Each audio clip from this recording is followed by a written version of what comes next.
Welcome back. Kit Kats, Snickers, Butterfingers, Tootsie Pops, you hungry yet? Maybe you've already dug into the candy meant for trick-or-treaters, and while there's nothing we can do about that, we can help you moving forward. At least nutritionist Tammy Schultz can. She's here with some pre-Halloween and post-Halloween tips.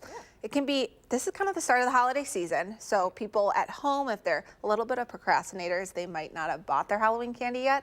So what are your tips when you go to the store? Well, first and foremost, I think it's about getting your mindset right before, because you're right, this is kind of the start of it all. Then we got Thanksgiving and then Christmas and all that stuff. So this is kind of getting your mindset right about how you want to approach the holiday season and just setting some really clear, healthy intentions. But when you're grocery shopping and you're buying the candy, is one, maybe buy stuff that you don't personally love. Like, I'm probably not going to buy a big old bag of Reese's peanut butter cups because that's my thing. So I might buy things like Suckers or Starburst or stuff like that where it's not necessarily, something that I'm going to be like, ooh, I want more of that and lurking in my house. And so once you have your Halloween candy purchased, then what do you do? What do you do Halloween night to keep your diet on track? Right. Well, one, I wouldn't open it up until like right before your trick-or-treaters get there because there's no reason to have it open if you're feeling tempted. But also once trick-or-treaters come home, and one, I hope you have a conversation beforehand. So don't have it when they dump all their stuff out like, oh, you can't eat this, you can't eat that, or how much. Is have that conversation ahead of time and talk about kind of what those expectations are, and you and your kid kind of come up with an agreement about how much is too much or how much is just right. But then once they get home and they sort it all out, that's when you can make it fun. You can kind of sort everything out, count it out, match it, sort it. There's even scavenger hunts you can find on Pinterest. My daughter was super excited about that. She's like, you got to print that off. So we're going to go through all of her candy and see what she got.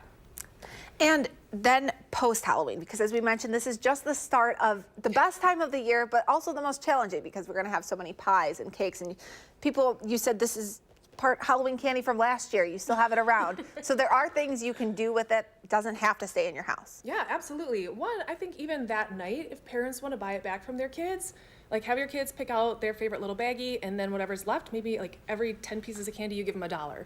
And that way they can kind of save up their money to buy a toy or some sort of experience. But there's lots of different buyback programs or donation programs. You can save your candy for decorating Christmas cookies, for gingerbread houses, which was definitely our favorite last year. I made a pretty sweet gummy bear jacuzzi last year.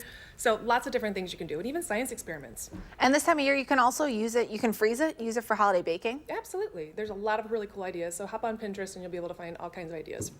And then really quick, I also want to ask, because this is missing a lot of chocolate. I know chocolate tends to be some of the most popular treats. If you have to go for a certain type of candy, is there one candy that's better than another nutritionally?